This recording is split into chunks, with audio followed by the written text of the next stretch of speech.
2 years ago, I created this course called Instructor Magic that focuses on professional development for instructors that goes beyond the certification, beyond the time of getting to the podium, and how to fill classes and change lives through 5 different pillars, which is motivation, marketing, musicality, voice presence, and I've included mindset. And so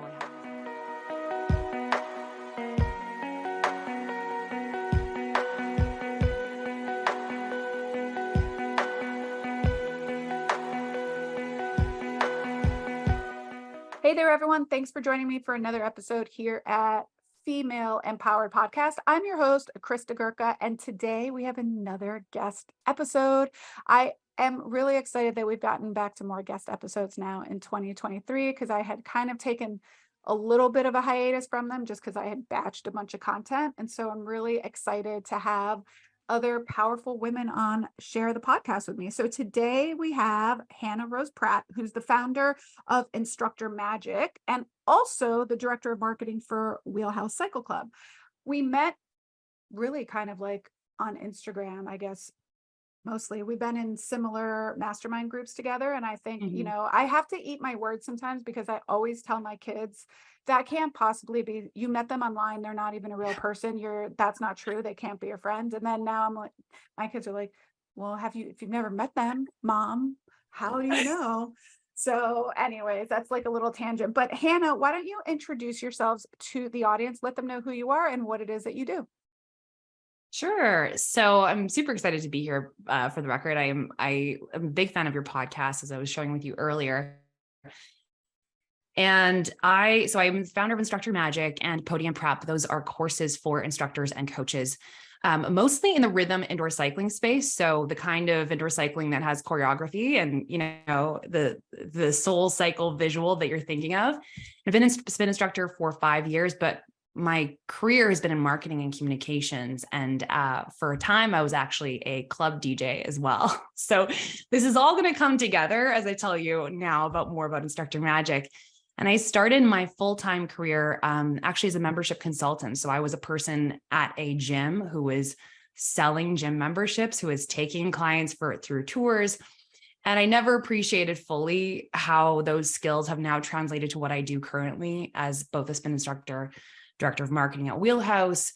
But it was incredible. And since then worked in a variety of director of marketing jobs for corporate companies and nonprofits, have 3 degrees in communications and leadership. And 5 years ago, as I said, started teaching spin classes, which had actually been a long time goal of mine. I was one of those instructors who failed at their first few auditions, which is funny to think about now.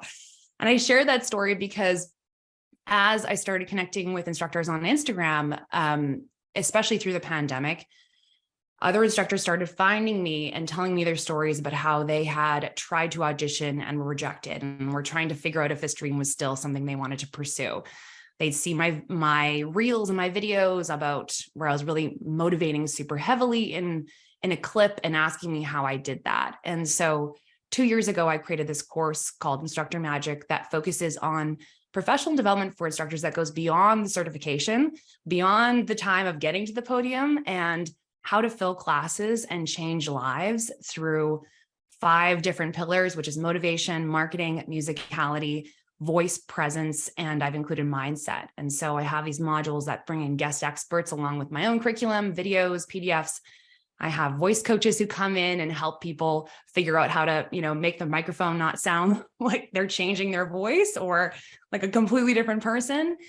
And then using marketing, things like themes and co-leads and charitable events and social media to create a following and a community so that you can have a super full class and ultimately have consistently waitlisted ones. That's awesome. That's awesome. I am curious just because I am not in the spin world. I'm more in, the Pilates yoga world. So I know how that type of certification and audition goes. Can you give me a little bit of insight or give our listeners, how does an audition or certification go for spinning? So do you audition before you get trained? Do certain studios require you to have a certification before, or do they want you to go through their training, or is it like a hodgepodge of all of the above? It's literally like all of the above. And especially right now, like I'm planning a whole podcast episode on this, on trends in indoor cycling that I foresee happening in 2023 and beyond. Is there's this sort of division of rhythm-based indoor cycling. So this choreography, it's really taken off in the last 2 years and become more of, I would say even like closer to dance than it is to actual power-based metric cycling, where you are trying to push above a certain resistance and get a certain amount of watts, and like very measurement focused. But so indoor cycling studios will it's kind of like the Wild West. Sometimes they have a very clear audition process requirement of how many rides you even have to have under your belt at that studio to even begin the audition process. Others, like Wheelhouse, it is pretty competitive. We haven't had much turnover at all. We take maybe 2 instructors a year, and we've had the same group since we opened in 2018. So it's very competitive. And so we don't have an open audition process. And part of what I teach in podium prep is how to secure an audition, how to figure out that process at the studio that you want to teach at most, what to say to the studio owner, how to really present a professional sort of appearance, if you will, in terms of, because I find like we have this very casual relationship we develop with each other in group fitness. And you just sort of think that they'll tap you on the shoulder and say, you should be an instructor, come on board. And instead it's like what you would experience as a studio owner. It's a business. And so teaching people what they are looking for in terms of who's going to bring something new to the team, who's going to be able to fill classes, who has the availability of daytime and can get up for the 6 a.m. rides, and who's going to show up and do what they say they're going to do. So to answer your question, it is like the Wild West. There's certain certifications that studios, especially gyms, like franchises, will require, usually Schwinn or Stages.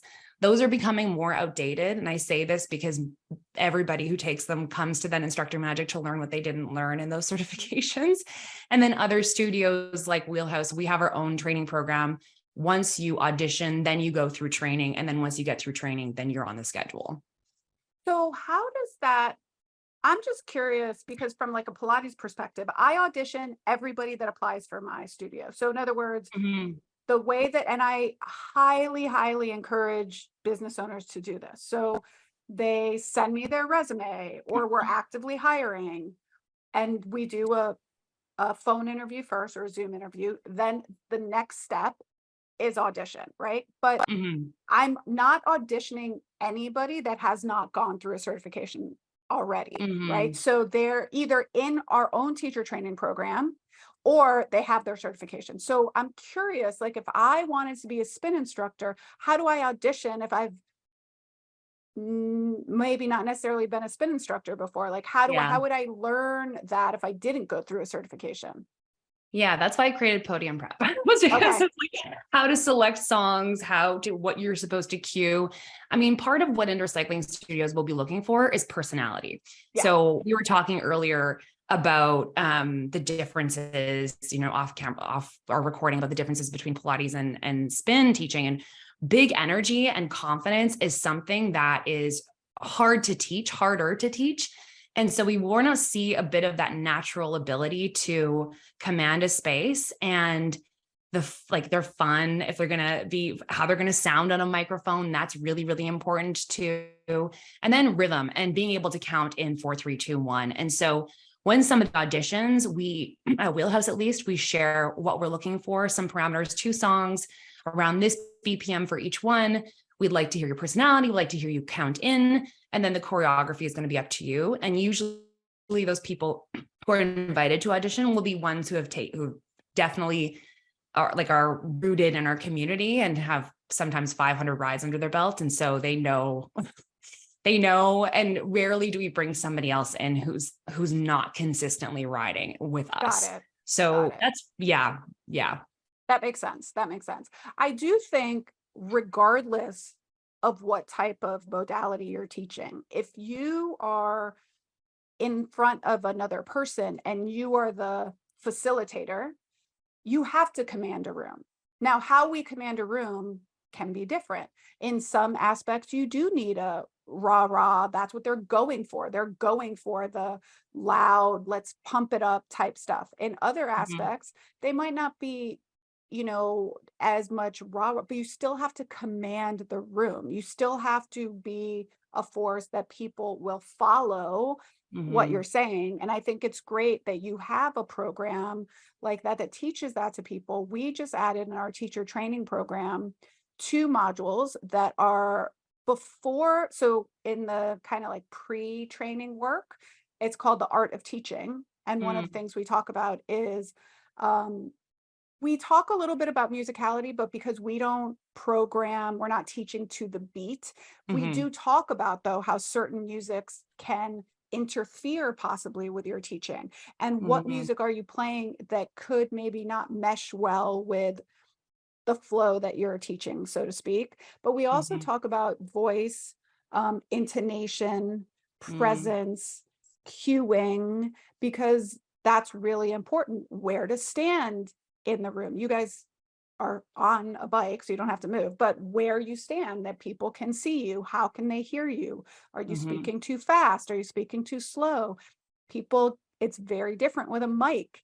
So, Yeah. so all of those things, I think it's great. And then we finish up our teacher training program with like the business of Pilates. How do Mhm. you audition? How do you interview? What you can expect in terms of payments, what you Mhm. can negotiate for, all the different avenues people can take, right? And I think that Yeah. that's what's missing in a lot of training programs.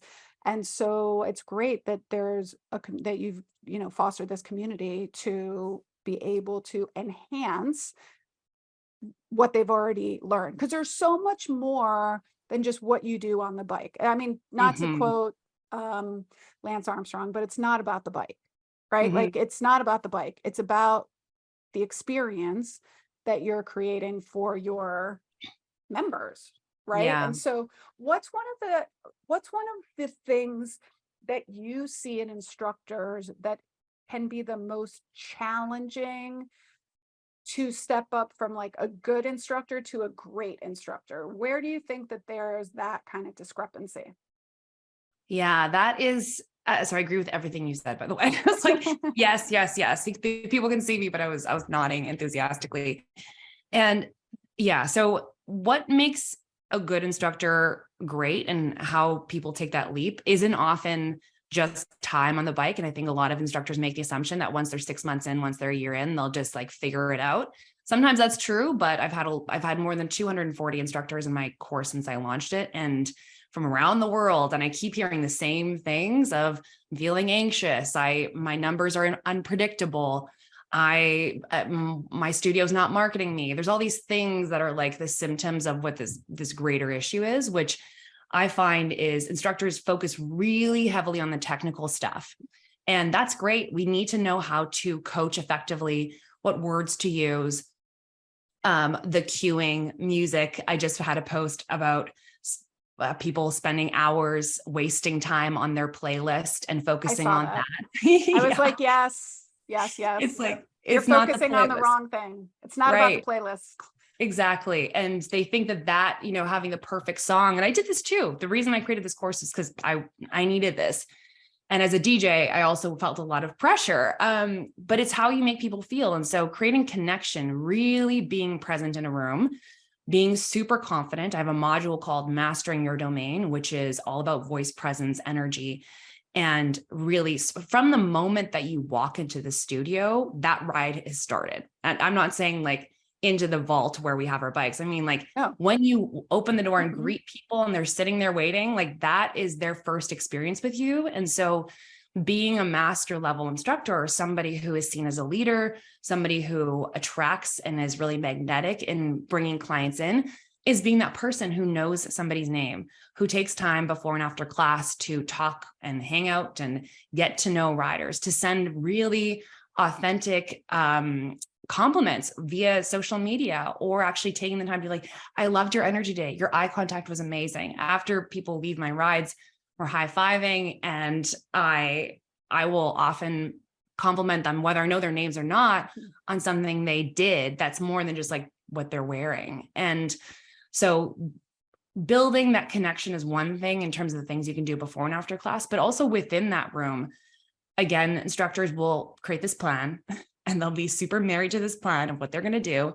And they are a little bit unwilling to be flexible and be nimble in order to change the plan based on what's happening. If everybody is failing at trying to sprint out of the saddle for 30 seconds, it's not going to benefit anybody just to say, well, that's what I had planned. It's like, I will often pause and get them to vote on what they want to do next by cheering. And that's creating this like fun energy. And indoor cycling is a lot of that. Or we're really quiet and I'll be motivating and having this inspirational communication about maybe something that's happened that day or that week in the world. And that's sort of inspiring something that I feel people need to hear in order to be motivated to continue. And spin, again, is often known for, it's like really, people will say culty, but like, you've got the candles and it's dark, and somebody will joke that they put a candle in front of my bike and I started crying. And having the ability to like deeply communicate is something that requires you to be very intentional with your communication and not just counting 4, 3, 2, 1s in and out, or regurgitating quotes that you've heard, but not actually put in the work to be like, what does this quote mean to me? How can this relate to what I'm asking the riders to do in terms of coaching them up this hill or up this challenge and then racing on the backside? Like, so in my course, I take people through a motivation module about finding inspiration, then making it yours, telling a story and weaving that throughout your 10 tracks. So people leave feeling like they are validated, seen, celebrated, and like they've just had an experience versus that was a great workout, I'm going to forget about it 2 seconds later. Yeah, for sure. I mean, I loved definitely all of that. And I think it's so true. Most instructors, and listen, when you're first starting, you should think of the technical stuff. You have to think a lot about it because it's new to you, right? When I first started, I definitely wrote out my program design. Now I don't have to write out my program design because I can tell what's going to happen next. And I agree. What makes the difference between a good instructor and a great instructor is the rapport and connection that they have. And by the way, it doesn't mean, at least in my opinion, great instructors are very technical and they know what they're doing. That being said, they don't have to be the best practitioner. Like some of our instructors in our studio can't do the most advanced exercises, right? They couldn't ride a bike for 3 straight classes back to back. That's not what we're looking for. It's the connection. And I think too, great instructors can make every person that was in their studio or in their room with them feel like they taught the class just for them, or they were saying that quote just for them. And Joseph Pilates said, always teach to the body in front of you. And that's what we try to tell our teachers a lot. Don't be married to that program that you created, because maybe Jane walks into the room and she's going to throw off something that you thought you were going to do.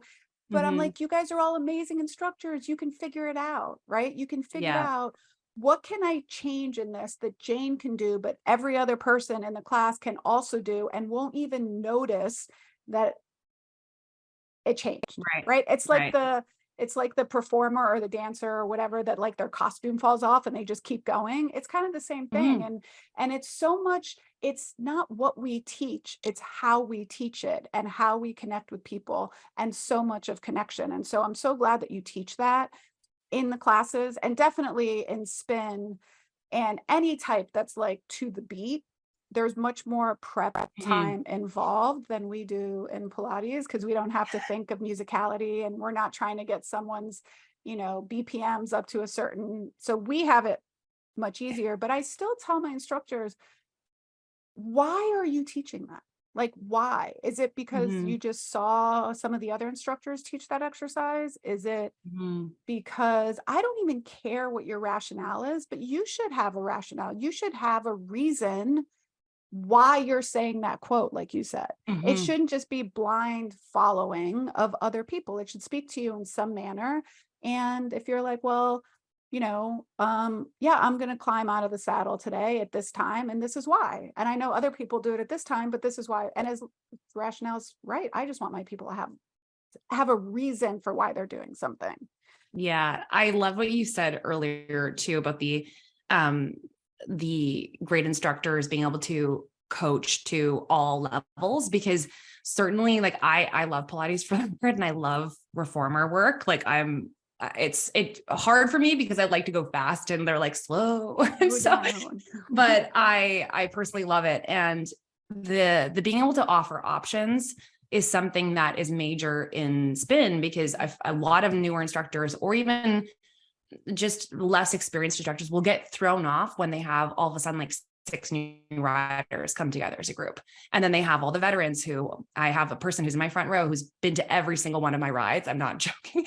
And he comes to every single one that I'm scheduled to do. Like he moves his schedule to come, even if I'm multiple classes a week, like a day. And so I have these people who've seen everything I've done. And then I have, Jane in the back who's like, what the hell is going on? The door is just closed. It's dark. There's candles. I can't see anything. And now there's loud music. And so being able to make them feel comfortable, understanding what's going to happen as much as they can, and feeling like I'm coaching to them, but then still offering options for the veterans. And I don't call them advanced. I will say option 2, take the X, take the hands off the handlebars, do this choreography. I start my rides by saying, everything in this room is optional, but you'll find resistance and lead legs. And that's when I'm going to cue you on. What's non-optional is your energy and your celebration of your neighbor. You came here for a reason. And if we wanted to work out alone, we wouldn't be here. So I start by creating that sort of space where people know that even if they are 600 rides in, they can take the saddle if we're racing and it's not for them that day, and they're not going to be judged for it or in like a cliquey way. So, but that comes from that instructor setting up that type of container at the very beginning. So somebody new is walking in can understand the ground rules and know that they can leave if they need or not, like that is super, super important in the onboarding process beyond what your studio is doing with the emails and the texts and the reminders and what to expect walking into the space. That's so great. I'm so glad you mentioned that. I actually just listened. I've been listening to this audio series. Have you read The Go-Giver? No, I haven't. So The Go-Giver, there's a whole series, but The Go-Giver is it's super easy to read. It's like a very easy read. I've been listening to it in Audible, but it talks really about, it's told in a fable, which I love books that are told in fables, but it talks about, the whole series talks about it's kind of what we're saying. It's not what we think is important. It's what people consider the soft skills, but I think they're the hard skills, because I can teach someone how to teach. I can teach you the method. I can teach you, I mean, if I knew how to spin, I could teach someone that. I can't teach someone as much how to interact with people, how to look people in the eye, where to stand, kind of how to anticipate what this person's going to need. But in this, there's one series that's called Sell More. And again, it talks about how we can sell more without selling. And one of the things is just what you said. It's like, set the intention. So when you walk into your room, your studio, your one-on-one session, we as the facilitators can set that intention and let people know however we feel we want to set that intention, right? So just like you said, setting that intention, letting people know that you're here to guide them and facilitate them and whatever they choose. We always say things like, stay within your practice. What your practice is this is your practice, and you should own that, right? We will give you options. You can choose to use them. You can choose to stay within your practice. And just the fact that you showed up today is reward unto itself. And so I think that is great. And I also think it creates a little bit of like that next step is like, now we're going to start moving, versus walking into a class and being like, all right, let's go, let's start pushing back and forth. That just kind of seems weird. It's like, I don't know, it just is weird. So having that interaction at the beginning is kind of like, let's set our intention. Yeah. And it's like, some instructors will walk into a space, start their class, press play on track one. And I've had so many of them. We do live Q&As in my course, and they'll submit questions. Like, I can't get the energy up. And so I'll review their class. They submit videos. I'll provide feedback. And I'm like, there was no energy building up to this point. There was zero energy building, and you're expecting the song to do it for you. And then you're in track 2 and you're like, well, things are kind of, nobody's cheering, nobody's clapping for each other. It's silent and not in a good way. And I'm like, from the moment, like, I have a visualization exercise I ask my instructors to go through, and motivators because I also lead the training at Wheelhouse too, is like, before you open that door, like, I want you to visualize what kind of class you are expecting. And that playlist is going to support it through the lyrics, through the messages, through the beat drops, through all that stuff. But you need to see it and then open the doors with energy and bring people in with energy. And I start my rides by asking one real important question. And we only get going when it's nice and loud. Wheelhouse, how are you feeling? And they all cheer. And if they don't cheer loud enough, because I'll commit to that ask, is I'll say, that was a B+. We can go for an A. Like, and I'm joking because I want them to feel like, just to laugh about it. But B, I want that energy to be there before we even start the actual workout. And then the celebration is inherent. And when we're silent, it doesn't mean that people are disengaged. It means that energy is sort of like underneath the surface. And as soon as I give them the opportunity again, they're going to cheer, because I know I've built it up to that point. But it starts with that intention, like you were saying, of like, I see this class. This is exactly what I'm expecting. I'm on the ride to the studio. And I think that one thing that we do really well at Wheelhouse is that, like, every instructor also approaches their ride very entrepreneurially, if that makes sense. Like, maybe we'll add things like extra candles if we want, or we'll change the lighting, or we'll have themes that we take out of just the playlist and actually do different things in the studio and decorate. And I don't know, this is just unique to our studio, but I share a lot of these ideas when instructors feel like, nobody's coming to my rides. And I'm like, well, what are you doing? What are you doing to fill that class? Like, beyond posting on social media saying, this is my schedule. Yeah. Like, that doesn't make anybody want to come. They want to feel like they're going to an event, or that they've missed out on something when you post about it after, and show that you maybe wrote Post-its for every single person in that room with a like compliment or something left on their bike. Like, things like that are what going to draw people in. And then you give them an amazing experience, and they're going to stay and tell their friends and keep coming back. For sure. Let's, that's a great segue, I think, to like put on your marketing hat. Cause this is something that we talk about a lot also in our business, in Pilates in the Grove, how people, I tell my team, it's my job to get people into the studio. It's your job to keep them coming back. Okay. So how, and there are people that are, I don't want to say better than others. I think some people just instinctively are great communicators and networkers, and they love that. And other people feel like, oh, they're just going to come back. So what are some things from an engagement perspective, a marketing perspective, that you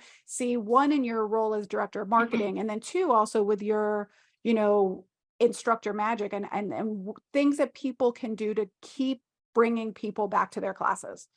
For sure. Yeah, there's so much. And I think when people get feeling like, I don't know what to do, and I'm not great at social media, I'm like, well, that's one tactic. Like, one social media post is not going to change everything. No, and honestly, right now, there's such a small percentage of people that are actually seeing your social media posts, unless you're tagging someone. So I would even say, yeah, social media is great, but I would even say there's way better ways than social media.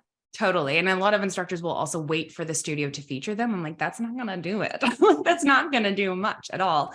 So what you can do as an instructor, and one thing that it's very basic, but look at your schedule for the next month and schedule out really strategic themes and co-leads or team teaches, whatever you want to call it, especially for people who teach in a group setting. And that makes sense. Like, for us, we can team teach with another person. It adds a bit of excitement to having two instructors deliver the class. Plus, you're also going to be exposed to their followers, right? When you team up with somebody who is slightly different, and especially if you're trying to develop as a more senior instructor, asking somebody to do this kind of collaboration with you who can bring people in means you're going to get exposed to them, and those riders or clients might never have been to your class. The other thing is themes they just work. They're very low hanging fruit. And I don't think people do them enough, to be honest. I see a lot of schedules, and I'll ask an instructor will be like, what theme should I do? And I'll ask them what they've tried. And they'll be like, well, I've never tried one before. I'm like, well, I can't tell you what would work thematically from a playlist perspective, but I can tell you that when people look at a schedule, their eye is going to be drawn to something that is different than a normal, WHCC 45 class, which is what ours are regularly called. So it's International Women's Day in March. There's things coming up. There's the Super Bowl that just happened. Can you do a Rihanna themed playlist? Can you do a Beyonce versus Jay-Z when their tour is announced? Can you do there's so many things happening in the world where attention are going to be on these different artists. Grammys just happened. So can you pull from those ideas? And also even just brand the genres of music you like. Again, this is more rhythm-based indoor cycling, but I play a lot of throwback tracks. I play a lot of 2000s, 90s, hip hop, pop, that sort of stuff. Songs you can sing to. And for me, when I say a Throwback Thursday 2000s ride, it's basically going to be like my normal playlist, but it's just branded differently. So again, it attracts people, and it creates this sort of event mentality, which is something I used to be the director of community relations for our football team here in the Canadian Football League. And we'd create these events and theme games just to grab interest, to get people to come, when it was maybe just the halftime show we were already planning, but we would just name it something different. So co-leads, themes, then the connection with people, and something that we support our motivators with quite a bit is milestones. So celebrating milestones for riders, and those can be your first time ride, that can be your 10th ride. It's nice to have a system so that there's some consistency around who's getting celebrated for what. But all of our people team, that's what we call our front desk staff and CSRs, will write cards for, and I couldn't do this because I have terrible writing, but we'll say Diana, congratulations on 100 rides. We appreciate you. And they, have their hand at creating this piece of art, and it's on their bike when they walk in. If somebody gets to 500 rides or somewhere much higher in terms of their numbers, the motivator will often ask them if they want to ride up on the podium with them for that ride, which is very special. That's very cool. It's very cool. And so when that milestone happens, we have it on our notes as a motivator. When we walk in, we know how many new riders we have. We know any significant milestones, who is celebrating, and then we shout them out during the ride. And I know it sounds, again, really simple, but when I'm saying, Beth, amazing, and then I'll pause and stop the music and be like, everybody, it's Beth's 100 ride today. And everybody erupts because they're more likely to cheer for each other than they are for themselves. So these are some interactive things. Post-ride photos, posting that on social media. I always say post after your ride with people instead of posting before it, because you want to say, amazing ride today, tag all those people there. They'll share it with their friends. People love getting shouted out both in the class and afterwards. And then PS, see you next Wednesday, 6:45. And that starts to build this community of people that you were celebrating for just taking an action. They're going to start to invite their friends. From a director of marketing perspective, we are very strategic with our free rides. And I know how you feel about sales and discounts and free things. And so we do have a first ride free incentive. And then we have a funnel that we bring new clients into. So, there's a smaller package, and then we have our regular packages and memberships. And we make sure that there's a certain amount of touch points that those riders are getting, both from people team, inviting them to join right after their first ride. As the instructor or motivator, I am talking to that person right after the class, asking them what kind of music they like to listen to, suggesting different rides they come back to. We get them booked in, if possible, right then and there. And then we have our email marketing funnels that follow up and touch, it's adding to the in-person connection that we've developed. Because when somebody leaves a spin class, if it went well, there's a lot of endorphins, they're super excited and they want to continue that. And so making sure that you're top of mind, you're giving them a next step that they can then do, is being like client focused in terms of saying, let's continue this progress. Let's get you into your next ride. And we have this amazing intro package for you as well. And then getting them booked in so that they actually like activate it. And I could probably go on for the next hour about marketing. So no, you can I let love me it. know. No, that's perfect. I definitely have a few questions because I'm thinking about what my listeners are wondering how this works. So first of all, I loved everything you said. So I'd like to go into a little bit more depth of a few things. So Sure. number one, when you said co-teach, so I know some of my listeners who are teachers would be like, okay, but how does that work from like a pay perspective? If I ask someone to co-teach with me, who's getting paid? How does that work out? So how does that work? How do you recommend people do that? Or is it different based on studio? It would probably be different based on studio, but I can say that I've seen a lot of different compensation structures, and cycling instructors will, sometimes they're contractors, sometimes they're employees at Wheelhouse, and sometimes they get a base salary and that's it. At Wheelhouse, we get a base plus commission once we hit certain milestones of numbers in the room, which is fantastic and obviously incentivizes us to fill that room as well. So I'm a big fan of it. And when we do a team teach, we have our base wage and a little bit more than that. And usually that's the max. So we're getting not what we would normally get if the room was full and it was just us, but there's a lot of inherent benefits for us doing that. And so I'll do maybe 2 a month, I would say. And it definitely doesn't hurt my own paycheck. And from an energetic perspective, like having all of those people raving, and after one ride recently, I think I had like 16 people tag me in their post ride photos leaving the studio. I mean, that was amazing. That was amazing. That was amazing. Awesome. And it was amazing and it was great, but it was like, I was excited too. Teaching 5-6 classes a week, this will energize you as an instructor. It'll make you feel like you're kind of figuring things something out. New. And it's something a little different. Like, listen, hey, it does get monotonous to teach the same thing over and over again sometimes. So like creating a little spice is great. Okay. So that answers that question. Now, when we talk about instructors thinking that it's the studio's responsibility to promote them, which again, I do think, I don't know what the laws are in Canada, but if you're an independent contractor, just putting it out there, people, it is your responsibility, truthfully, in the United States, as an independent contractor. Technically, the real legal definition is it's your clients, it's your everything. So the fact that you want to be an independent contractor is great, but then the whole idea is that you're supposed to bring your own clients. Now, even as an employee, how do you kind of, on both sides, on the studio ownership side and on the instructor side, of how that's kind of like, it's a mutually beneficial relationship and both people should be engaged in trying to fill that class. What do you say to that?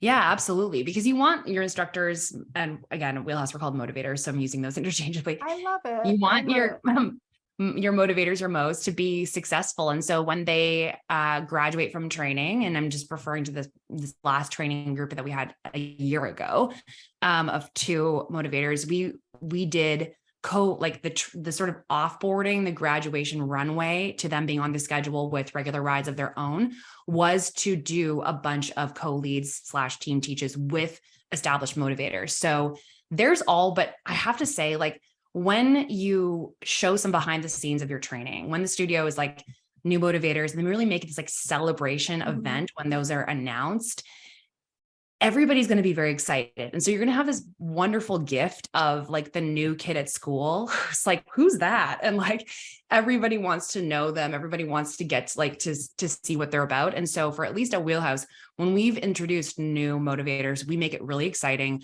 We do a social feed post. We get to know them. We do like a newsletter, what they're about, what can you expect from their rides. And again, most of the Mo's who come to us have established themselves in the community as people who ride a lot. So they have this community behind them being like, yay, this is so exciting. But then, so we have these team teaches that they're required to do. And then once they're done that, then they're on their own, to kind of continue that momentum by coming up with new themes, by bringing their friends in, by doing all the things that you hope your instructors are going to do regularly. But that's them learning to fly a little bit in terms of filling their classes, and really having strategized how to bring all of that momentum of people being excited to see what they're about to then, as you said earlier, like keeping them coming back. Because after that, it's like, oh, I just saw, Hannah's ride and it was great. And now I'm going to go back to my regular schedule. It's like, how do you make somebody change their behavior? And so creating those real meaningful connections, developing community, volunteering to do charitable events as the lead motivator, saying yes to subbing opportunities as much as you can. It's really a bit of a hustle to just like continue to build it. And once you have that foundation, it's a lot easier, but there's a moment where that, the honeymoon stage is going to be over after somebody gets to know you. And so it's on the instructor then to do all the things I was talking about earlier. For sure. And I think, we have instructors, our most successful instructors have the best connection with their clients, regardless of how skilled they are, to be perfectly honest.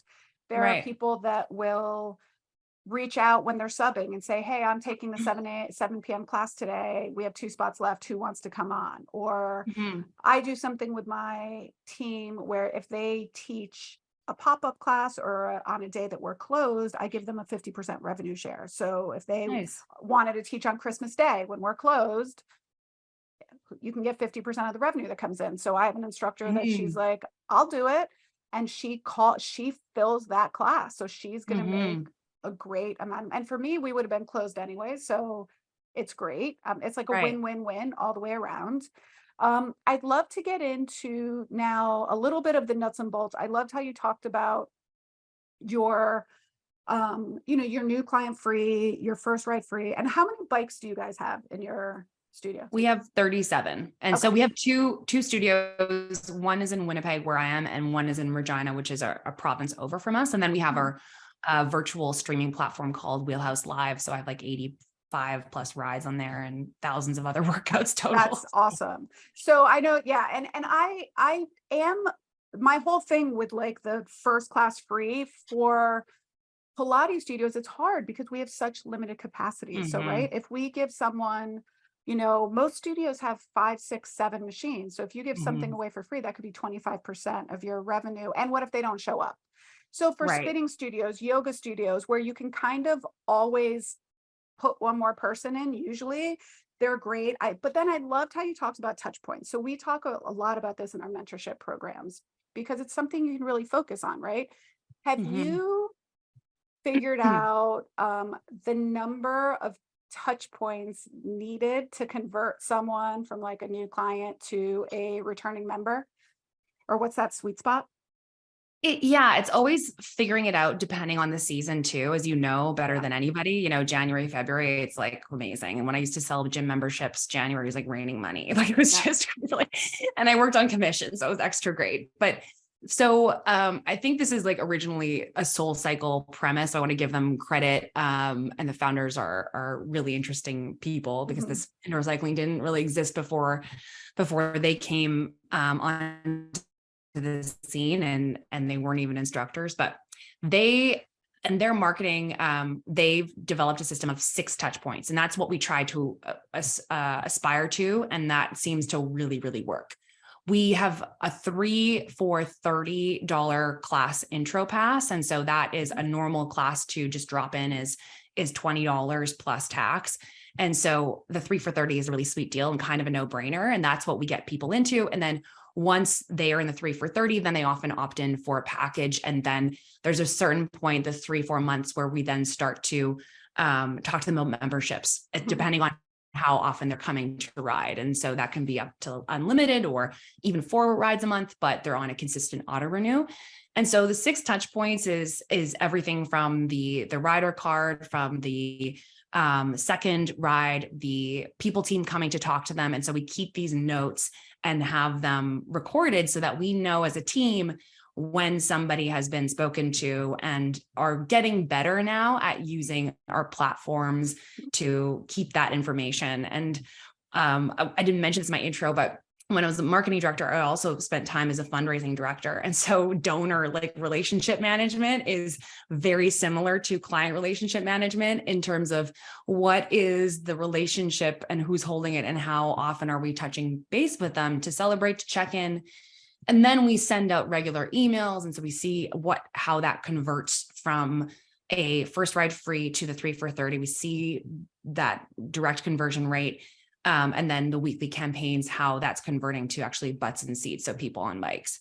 Yeah. The 6 touch points is what we try to do. That's awesome. We have found our sweet spot is 4 touch points. And so we've really been, and I didn't know that about SoulCycle. I know their story fabulous. And I know they're even like their rickshaw outside their first studio. And they were like, we'd rather pay the fines than everything else. So grassroots is how it is. But so we pulled all of our metrics too. And we found that 4 touch points, and we diversify them between human contact touch points, right? That their instructor calling out their name in the class, speaking to them before and after, which is considered, anything you do in the class is considered 1 touch point from us.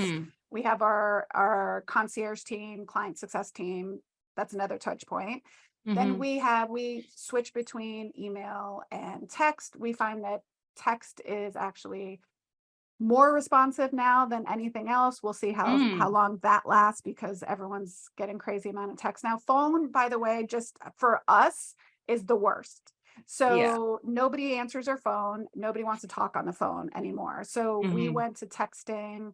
We do still call, but I think we get like a 0.05% answer or callback rate.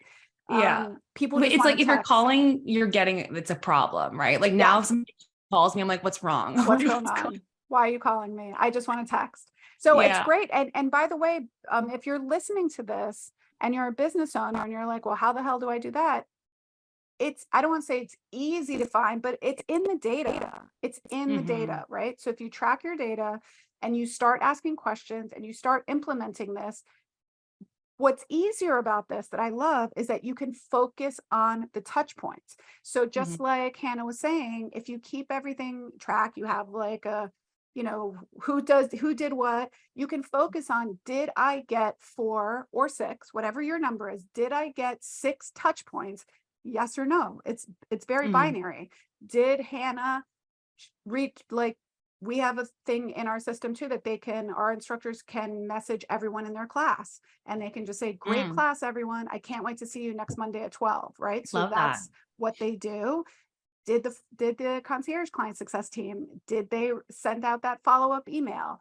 We have stuff that's automated. So instead of worrying necessarily about selling to the person, you focus on, did I get my 6 touch points? And then you're just focusing on that, instead of everyone gets all wrapped up in like, well, how am I going to sell to them? No, just focus on the touch points, and it makes it so much easier. It takes the ickiness out of it.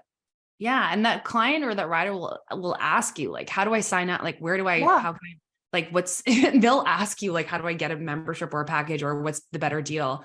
And it's it's natural at that point. And it's based on all of like this compounding, interest of wins when you've just had people team talk to them and the motivators talk to them, and they've gotten this email and a text reminder, if you like, whatever works. But it's just developing those systems. And once they're running and it works, it's just like tweaking them. We even do these reactivation campaigns. We'll pull data and see who came for a certain amount of time and hasn't come back in the last 30. We have one that's running a 30-day we missed you campaign, and that converts really, really well. And it's sort of like a nudge to come back. We've done reactivation campaigns in the past, especially like with COVID. You haven't been since before then, here's a free ride. We'd love to see you. And so there's like using your system, and everybody has a booking system, whatever that is, there's going to be data in there, just figuring out how to pull those reports, and maybe working with your systems person from that platform to help you figure it out. But data over drama, like it's not, somebody might just have not gotten the offer or the email. And if you're assuming that they know, like, people forget, People And forget they marketing don't is like they need to hear seven times. 7 to Yeah. 21 times, 7 to Hmm. 21 touch points from the Hmm. time. And this is why it's important to have a website. This is why it's important to have a social media presence. I don't think you have to have post 70,000 times a day, but these Hmm. are all touch points for that client to get to know you. And so there's lots of ways you can automate it. And again, it's setting yourself up differently. And people always say, well, I don't know, they didn't come back. Did you tell them? No. Well, how are they going to know what to do? Maybe they've never exercised in their life. Right. Maybe, who knows? There's going to be the buyers that know what they want. Sign me up. I want a Hmm. membership. I want to come 4 times a day. And there's also going to be the people that need to have the fact finders. They need a little more Hmm. information. How many times should I come? How many times is too much? When do I sign up? So it's Yeah. our responsibility is not to convince them. Our responsibility is to articulate the value and the service we can provide to them, how we Hmm. can help them, and give them the option, and the rest is on them. That's their Hmm. choice, right? So Yeah. it's important, I think, for people, and we ask this all the time. I'm like, well, did you ask them to Hmm. buy? Well, I just thought that I thought they figured it out. No, they probably didn't, right? Yeah. And so if nobody tells them, they're not going to ask sometimes, so it's important. Yeah. You have to ask, you have to tell them how they can pay you money. Right. And also like get excited about like the things that they should know. And so how I would have a conversation with somebody after their first ride is, like talking about the ride, asking them what kind of music, like suggesting different motivators, even outside of me, that they Mhm, should go and mhm. ride with. And then I'll say, oh, and you know what? Booking goes live on Thursdays at noon. I'm sure somebody told you this already. And I'll just like say that. And and I'm like, so make sure you're on our email list because we send out a reminder about 30 minutes beforehand because some rides can go fill up super quickly. Why don't we get you on that? I'll just pass you over to Colleen and we do this like handoff where Exactly. then that people team member or the studio lead can get them all figured out. But it's like, I'm sharing information they need to know so that they're not going to go they're not going to show up to my ride on Sunday, which is usually waitlisted like 16 people deep and expect that they can just like pop in. Yep. So it's getting excited about those things that they should know. And as the instructor, that's, I've been doing that before I became the director of marketing. And now I'm making sure that we are tracking that because when somebody doesn't come back, it doesn't mean they didn't have a great experience. It just means you're not putting that next step in front of Right. them. You need to tell people what's the exact next step they need to take. And I'm Yeah. so glad that you said that, because if these things didn't work, people wouldn't be doing it anymore. But this is the Mhm. difference between studios that have a very high retention rate and studios that don't, right? So I Yeah. would love if you shared with us, where can people find you? How can they learn more about Instructor Magic, and what was the other one? Something Podium. Podium prep. Oh, Yeah. Prep. I was going to So say Podium Power, but I knew it was PP, the alliteration. So tell us where they can find you. I love any alliteration. I do too. So, I love alliteration. so people can find me on Instagram. I hang out there a lot. My handle is at Hannah Rose Spin. My website is hannahrosespin.com, and my waitlist for Instructor Magic is in my bio. I also have my program page there as well.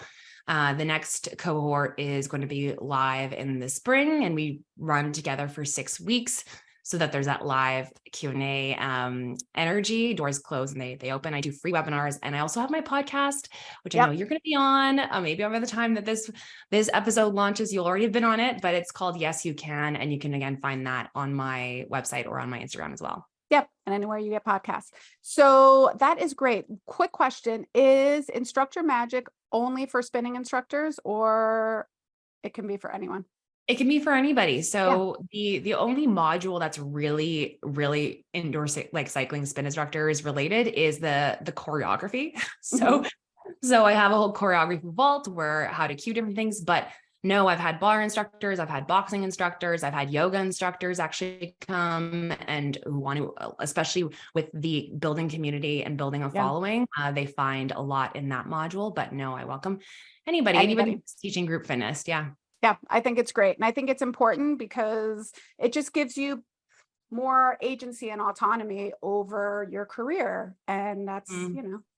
great for everyone. So, Yeah. and she has a great social media presence. So you can go check her out over on social media and check out her instructor magic, especially if you're a studio owner or group fitness instructor who's looking for a little bit of magic in your life. I'm sure that she gave some amazing good points today. So if this is what she's giving out for free, imagine what's in her paid course.